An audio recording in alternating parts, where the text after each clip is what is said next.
आपकी है और इन महिलाओं का बहुत बड़ा हाथ है आपको सत्ता पर पहुंचाने को, आपको शीर्ष पर पहुंचाने में।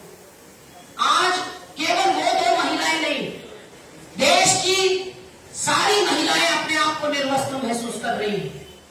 और महिलाएं ही क्यों, आप पुरुष भाइयों ने भी, जिन्होंने उस वीडियो को देखा, वो भी आहत हैं, उनको भी झकझोर देने वाला ये वीडियो है, क्योंकि आपके घर में बहन बेटियां हैं, लेकिन क्योंकि हमारे मुखिया के घर में न बहन है, न बेटी है, न बीवी है, वो दर्द नहीं समझ पाएंगे, वो टीस नहीं समझ पाएंगे कि केवल शारीरिक नहीं, मानसिक तौर पर तोड़ दिया गया हो महिलाओं को।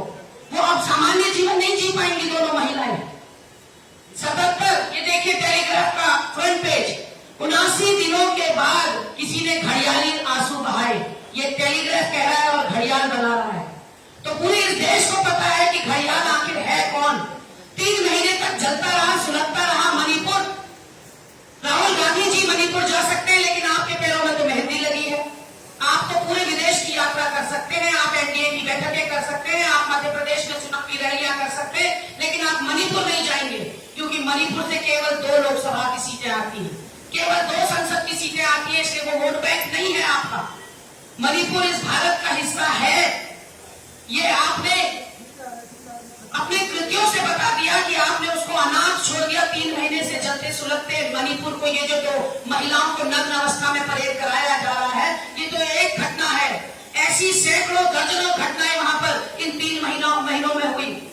क्यों सुन नहीं ली आपने? बेटी बचाओ बेटी पढ़ाओ का नारा आप लोग देते थे, अच्छे दिन का नारा आप लोग देखते थे। ये है आपका बेटी बचाओ बेटी पढ़ाओ। मैं मोदी जी से कहना चाहती हूँ, अब यह आधी आबादी जिसने आपको अर्श पर पहुंचाया, वो आपको फर्श पर पहुंचाने का काम करेगी। अगर जरा भी नैतिकता और जमीर जिंदा है आपका, अमित शाह का, स्मृति ईरानी का, तो आपको तत्काल रूप से इस्तीफा दे देना चाहिए। कल आपने संसद सत्र शुरू होने से पहले 8.5 मिनट का भाषण दिया और 8.5 मिनट में आपके पास 36 सेकेंड थे। मणिपुर के लिए केवल 36 सेकेंड आपने अपना मुंह खोला, और आपका मुंह तब खुला जब उन महिलाओं के कपड़े खुल गए। आज आपने हिंदुस्तान को ऐसे गत में ले जाने का काम किया है जहां से उबर पाना मुश्किल है। आज आप देखिए कि स्मृति ईरानी की आवाज में वो खनक आपको दिखाई नहीं पड़ेगी। जब वो विपक्ष में होती थी, सड़कों पर उतर आती थी, मनमोहन सिंह को चूड़ियां भेजा करती थी। आज कहां गई है स्मृति ईरानी? कहां गया उनका महिला सम्मान, महिला सशक्तिकरण और बेटी बचाओ बेटी पढ़ाओ? इसलिए आपके द्वारा ये संदेश हम देना चाहते हैं कि हम आधी आबादी है, और इतिहास गवाह है साथियों, जब जब किसी महिला का चीरहरण हुआ, उसका उत्पीड़न हुआ, तो उसका खामियाजा, उसका भुगतान पूरा मानव जाति ने किया। चाहे द्वापर उठा लीजिए, चाहे त्रेता युग उठा लीजिए, आज फिर वही हुआ है।